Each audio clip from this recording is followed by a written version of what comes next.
Hello everyone, you are watching Ad Plus Home Tutor, and in this session of Indian Polity and Constitution we will study Article 64।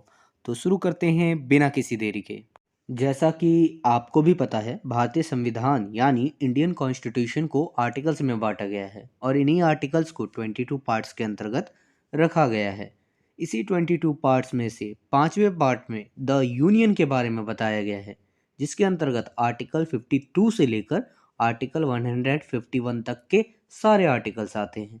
यहाँ हम बस article 64 पर चर्चा करेंगे।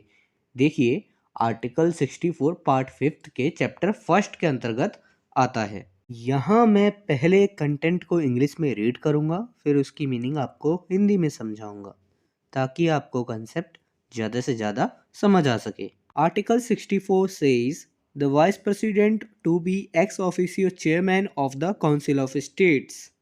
Article 64 में यह बताया गया है कि उपराष्ट्रपति जो है काउंसिल ऑफ स्टेट यानी राज्यसभा का भी एक्स ऑफिसियो चेयरमैन होगा।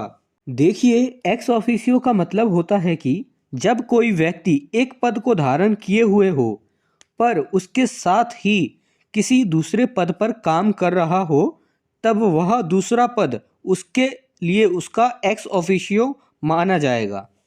The Vice President shall be ex officio chairman of the Council of States and shall not hold any other office of profit, provided that during any period when the Vice President acts as President or discharges the functions of the President under Article 65, he shall not perform the duties of the office of Chairman of the Council of States and shall not be entitled to any salary or allowance payable to the Chairman of the Council of States under Article 97।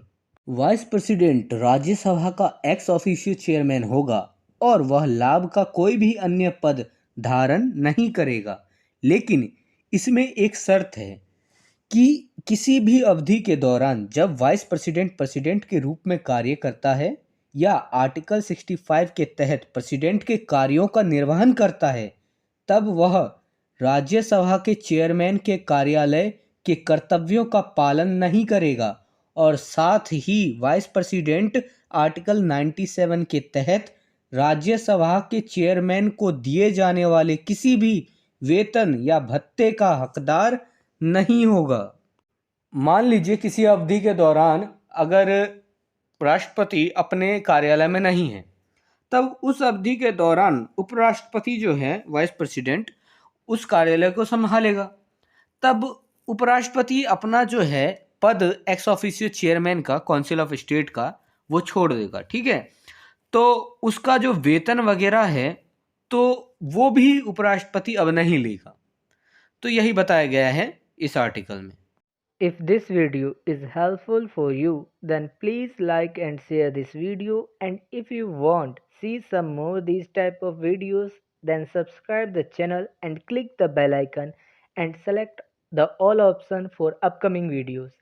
And I hope you have a great experience by watching the Ad Plus Home Tutor.